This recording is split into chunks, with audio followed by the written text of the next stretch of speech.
It's not only our country's vulnerability that defines who we are as CVF-V20 members. The Climate Vulnerable Forum and V20 Finance Ministers CVF-V20 is an international partnership of 74 countries highly vulnerable to a warming planet.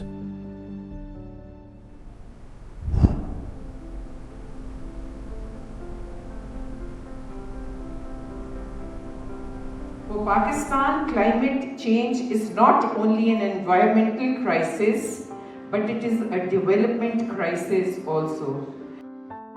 The recent floods in Pakistan displaced nearly 2 million people, and people are living human beings, destroyed 4,700 houses, washed away 234 bridges and 661 kilometers of roads, and submerged 1.3 million acres of crops. And when crops are gone, food security also gone with it. Livelihoods and livestock have been destroyed. Everywhere across the globe now, almost every week. The necessity of managing multiple urgent climate-induced challenges every day is the burden carried by the climate vulnerable countries of the CVF-V20.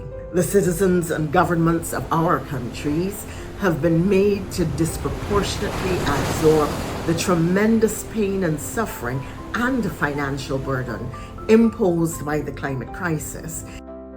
Recovery efforts from climate change are incessantly interrupted, unnecessarily prolonged, and exorbitantly costly as a direct result of the repeated and now frequent disasters which have compounded our very vulnerabilities. We are disproportionately impacted by climate change versus our emissions. Our emissions are just over 7%. We are equally defined by our capabilities, by our ability to pursue climate prosperity, and hopefully to do so with partners ready to raise with us the banner of shared leadership. Today, the 74 CVF-V20 member countries represent 1.81 billion people, or 22.4% of the global population, from Africa, Asia, the Caribbean, Latin America, the Middle East, and the Pacific.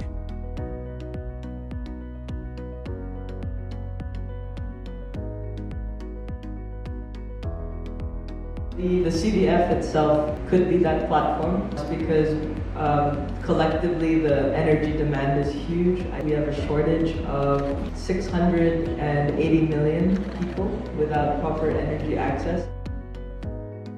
Hence, fields are now the difference between surviving the next disaster and being overwhelmed by it. In Pakistan, security now means climate resilience.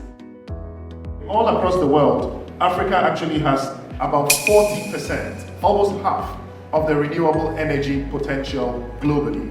But when you look at the installed capacity today, Africa is only 1%. Shandong province alone has 80 to 90 gigawatts of solar power installed. The cost of power they've produced now is about 4.9 cents per kilowatt hour, even lower on PV. While we are endowed with so much renewable energy potential, of the total trade with the CVF, only 5.38% of that is renewable energy, which tells us there's a huge gap in opportunity.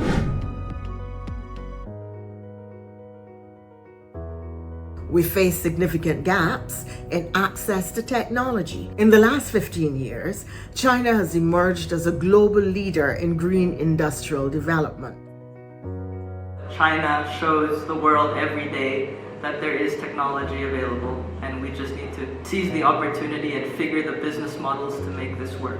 We really do look forward to the opportunity to leverage the manufacturing capacity of China and to expand this capacity into our green economic zones. We see the opportunity to diversify the supply chains to bring it closer for regional integration.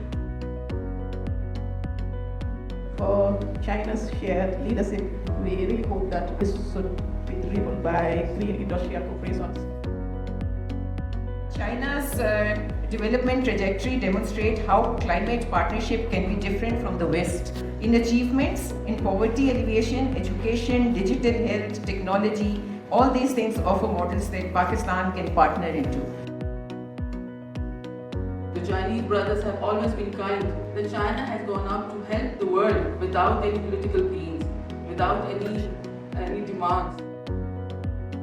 Across Africa, external engagements or support has often been accompanied by conditions rather than scaled up and affordable investment, which is most needed.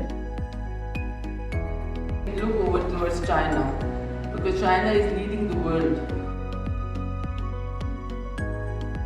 What we need to do is act quickly together